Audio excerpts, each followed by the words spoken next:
Hello, everybody. Welcome to another episode of Brain Science, or Brain Decoded again. Still haven't decided on the name there, but I'll get to that. All right, so today we have relationship styles. Now, this could be construed as different attachment styles or just how we relate to one another, but I wanted to touch on some of the things that you might be feeling or going through yourselves, and then how that connects to this lesson. So the number one thing is going to be, have you ever been in the position where you're talking to someone, you feel really good, you feel super high on life all of a sudden, and then they ghost you and you get really hurt and you go into this spiral? Or maybe it's a repeating thing with you where people continuously ghost you. Or maybe you're the type of person where you go for numbers and you date a lot of people at once, but you can't ever really let them get very close to you. So these are all different ways in which we relate with people. And then there are those people who just seem to be able to have an interpersonal relationship or a romantic relationship with anybody and be okay whether it goes south or not, but they prefer it to, they just hope for the best, and they're really centered. And you want to be like that. So this is going to show you exactly where you're at on that scale and help to give you a better explanation of kind of how you can navigate your personal relationships and how you see that on a physical whiteboard here. All right, so let's start here. So we're going to have a line here, and on this end of the line we're going to have the dismissive over here. Now if I didn't spell that right, I don't care, because you get the idea. And then we've got the anxious over here, and then we've got the centered. All right, now I'm going to go over the different characteristics, where these originate from, and how this all works. But essentially, if you're over here, you might be the type of person to want the Hollywood fairy tale, the person to sweep you off your feet, to be the person of your dreams, the one, the Disney story, the country songs where they talk about, the girl, or where the girl talks about the guy, or whatever it is. The inside narrative of the anxious over here, the anxious attachment style is, I'll feel okay when I'm with the person. I have to be around them. I want to be around them all the time. I never want to be separated from them because we're so close. And that is the anxious attachment style. Now the dismissive over here is the one that's pretty much the complete opposite, where they're like, oh, shoot. Or this is the, I bang lots of chicks, or I sleep around a lot, or you date a lot. And again, this go for girls too. The girl who dates a bunch of dudes, but kind of leads on a bunch of guys to make, and again, this is guys and girls, this is not gender-based at all. And it makes them feel important how many people they have chasing after them and all the things they would do for them. So that's going to be the dismissive over here. This is going to be like the rapper narrative, like I got all these hoes, or whatever it is. And it's going to be the, again, the success, I have all these women around me. This is the dismissive over here, where you're sitting there and you're on, Tinder or whatever it is, and you're trying to go through to see how many chicks think you're attractive or how many guys think you're attractive, whatever it happens to be for you. This is going to be the dismissive. So what I've personally noticed is that this dismissive, people like to say there's 3 different attachment styles, and one of them's an anxious dismissive. Really, dismissive is based around this. Dismissive stems from this a lot of times right here. So the anxious, a lot of the times, they won't like getting taken advantage of, so they'll try to come over here to be the dismissive person, the person that's on the other end of the stick. But really, all these people want is to be loved, just like this person, but they just change their language of what they think the love is. And so right here, again, we're going to write down on the anxious, the Disney narrative. So Disney, princess, princess. And again, this anxious attachment style here, the prince or princess thing, that's the guy that sacrifices everything to go for the girl. newsflash, guys, girls don't like that. Most girls don't like that. They find it very creepy that you obsess over them and things like that. Some girls like it, but a lot don't. And the same thing goes with chicks to dudes. Guys don't really like that unless they're over here and they're trying to use you. But again, we're going to get into that in a second here. This might be like Dan and Shay, if you've ever heard the country songs by Dan and Shay. I think it's Plus Shay or something like that. It's all about like, I'm speechless and all this stuff like, oh my gosh. Again, I'm not here to make fun of that. I'm here to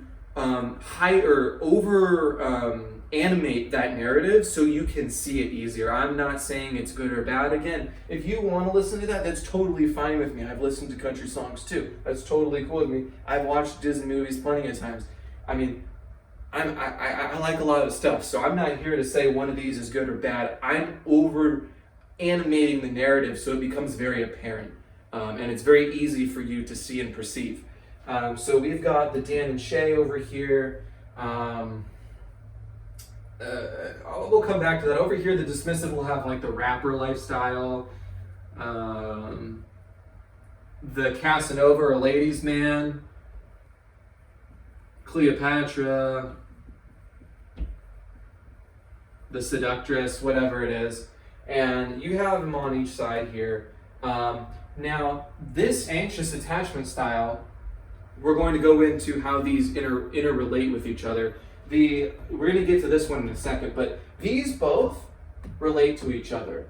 These people are never attracted to these people. These people are typically never attracted to these people, right here, the centered people. It's usually the anxious is attracted to the dismissive. The one thing the anxious wants is to be loved, to be cherished, to be the only one in their world. But they don't respond to another anxious because this repels them. This is like a positive and negative. Again, we're not going good or bad with positive or negative. We're just talking polarity like a magnet, like north and south.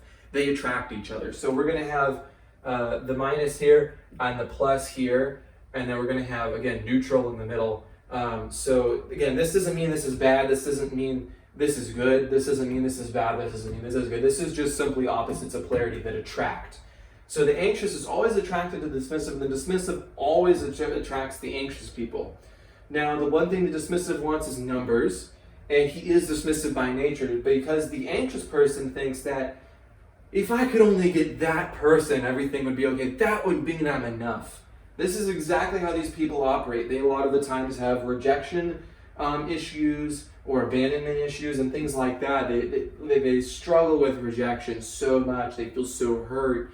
And they always want this because really it's symbolic of how you related with your parents or other people in your life when you were a child. If you were always trying to finally get your parents to win your attention again, that's how you learn to interact with people. And again, the opposites attract. So if you have the guys that are D-bags over here, girls are like, why do I always fall for the D-bags? Well, that's because they're the anxious attachment style. They want the guy that no one can have, and the dismissive guy just uses all of them. And again, this person over here, the anxious, is still using the dismissive. And basically how this works is both of these people right here, these types of people, are on a quest to be fulfilled. So here we're going to write here, quest to be fulfilled. And I didn't spell that right. But again, I'm doing the video and it's kind of hard to concentrate on that right now. So here we go, quest to be fulfilled. Now this one right here, the dismissive over here, and the anxious over here, both have the same type of fulfillment characteristics.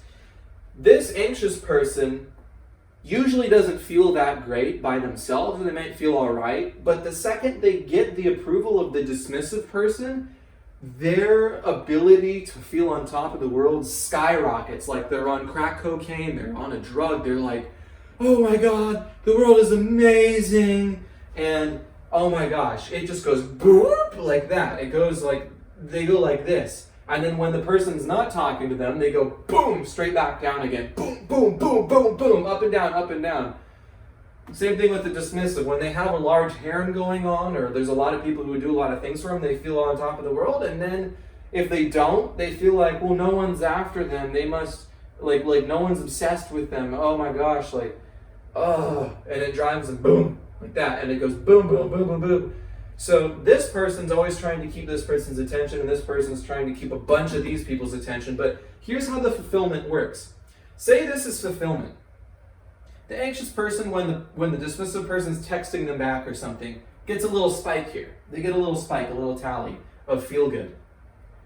And then it goes away, and they need to get the next text to go, or they don't text them back right away, and they start to freak out because they think their sense of approval is being lost. This is what's going on inside, deep in their brain. They might not be aware of it. But once the person texts back again, they get another hit of ecstasy. And it's like this pulse, this do. And sometimes there's long periods where there's none of it, and sometimes there's periods where there's a lot of it. And the same thing over here, the dismissive wants to have as many people as he can, so he gets as many of these check marks, or she gets as many of these check marks as close together as possible. Now that is very hard to do, especially being this person, because these people over here, a lot of the times people, since they're always chasing people like this, get really put off, and they're like, oh, stop chasing me, stop following me around. They get put off by it. And these people, sometimes, again, the opposite happens is, oh, they're just jerks, they don't pay any attention to me, and they get upset. But again, people say that when they don't fulfill their little tick marks here.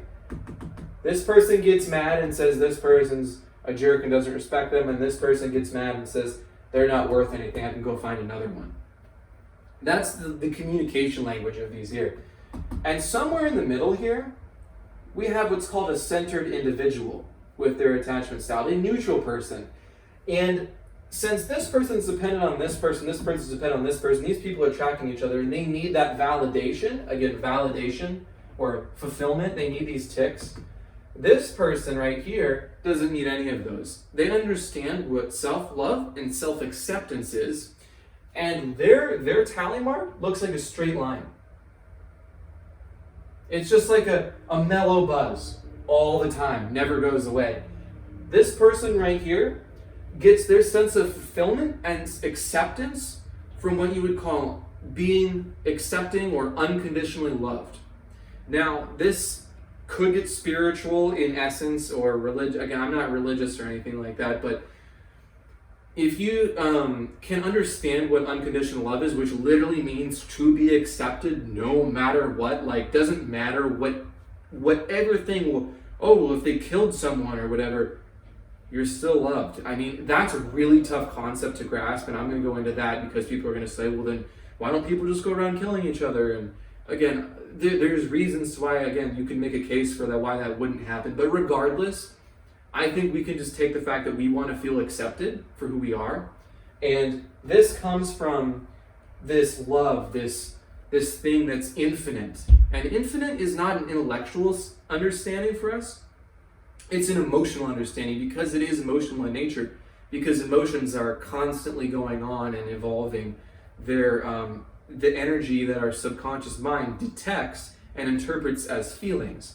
It's the vibratory rate of energy, and depending on the rate of energy, we interpret that as a certain emotion in our brain. And anyway, my point being is that we have this unconditional love right here, and this is not love in the sense of what Disney would call love, what these people would call love. This is unconditional right here. This is unconditional acceptance and self-love. And when you can get that from something eternal, whether it be a religion or the universe, or someone shows that to you, or however you want to get that emotional understanding of being unconditionally loved and accepted, when you can integrate that into your life, you now don't need anybody's attention. You're not striving outwards. You're not trying to get something from people.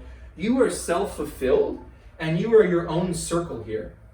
Your own self-fulfilling circle here. And these are the people that have the options right here, the most options. Because they're not concerned, they don't need something from anyone, they're not super dependent on the outcome, they're outcome independent, they are in the moment, they're experiencing things, they're well-rounded with themselves and their feelings, they understand themselves, they love themselves. And right here, your attachment style and your way of relating interpersonally to other individuals is very healthy. And, you know, say this person might get upset with the dismissive person that, oh my gosh, they stopped talking to me out of nowhere. What's wrong with me? Oh, and they feel all upset with themselves, or they choose to get upset at the other person and say they're terrible, whatever it is. This person in the self-centered love would just be like, or not the self-centered, but the centered, neutral, just unconditional love and self-acceptance, which also gets projected onto other people because they accept other people for who they are. This person right here, like, who doesn't like that being accepted? This person right here would just say, oh, they must be in a mood, and then just go along their business. It wouldn't affect them. Again, if this person wasn't getting attention from this person, they would say, oh, screw them, they're just trash, I can go find another one. And again, that's kind of unhealthy in a way, because when you devalue others, we relate to others the way we relate to ourselves, and you can kind of devalue yourself on this side too. And again, the same thing with this side. You become so low value as a person, it's really sad. It's really sad, and you just want that one person that you'll never get. And that's the whole name of this person's story, is trying to get the ungettable. And this one is just using as many people as possible. And one's not worse than the other. They're both pretty unhealthy. But again, if that's your choice and you want to make a choice like that to be in one of these, that's fine. We still accept you. Everyone still accepts you for that. That's fine. But I'm simply making the case that if you go in the middle here, your options will be more. You will still have plenty of options. People will come and go, and you'll have a healthy way of relating to people. And again, this all stems from how we learn to relate with our parents and things like that. And again, it's never our parents' fault. They were doing the best they could, but until you learn something, you can't make the change for other people. So this self-centered love is, again, where I like to be here. But this is the attachment styles and how all that works. It's a pretty simple diagram. I don't think I went too in depth here, but again, this person, just to do a quick recap, the quest to be fulfilled, and the way we relate to each other. This person gets the and gets jerked up and down with their feelings, and the same thing with this person, jerked up and down, and this person's like a steady mellow buzz of just feeling good about themselves and feeling loved. Again, this societal conditioning story comes from like the Disney princess fairy that we believe when we're kids. We get conditioned with that, socially conditioned through movies. Same thing, Dan and Shay. There's so many more other stuff for this. But this is a lot of mainstream stuff. And now this one over here is becoming mainstream with the rapper, the ladies man, the Instagram model, whatever it is. So when you can come to this centered love, you have this amazing way of interacting with people and sharing relationships where you don't blame each other. You're just there to experience each other and have shared experiences together, and you feel good about yourself, so you don't need anything from the other person, and it's really amazing. And I know that might sound a little scary, but it's one of the most amazing feelings of being at home with yourself that ever exists with anybody. I mean, like, anybody I talk to that has that feeling of unconditional love within themselves, like truly has integrated that, not just say they have it as part of their religion, but truly has done the work to integrate that into their psychology and everything. It's so fulfilling and it's so amazing. So I did want to take the time to do these attachment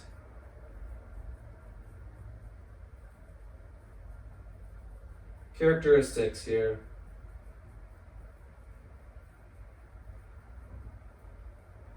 Attachment characters, whatever you want to call it. Thank you for listening. Thanks for getting through it if you did. I hope this really helped you. But hopefully you can now pick out what side on this chart you're at. And again, I'll put a PDF in the link down there in the description. And I hope that you can start striving to hear. Again, if you don't want to, that's totally fine with me. Sometimes you need to live out one of these over here before you realize it's not for you, and that's what I did. I actually lived out this over here, I wanted the Disney princess baloney and the Dan and Shay thing because I don't resonate with it anymore, so I'm going to call it baloney because that doesn't mean it's baloney to you. But it is to me because in my personal experience of things, like, that's what's not worked for me. And I tried the rapper, the ladies man, just going for as many chicks as I could, and you know, at a certain point that got relatively unfulfilling too, and I realized like we're just using each other here. Like, it was just really unhealthy.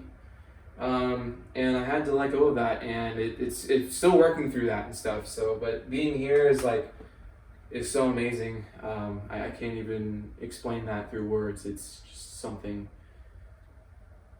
awesome. So, anyway, thanks for getting through it.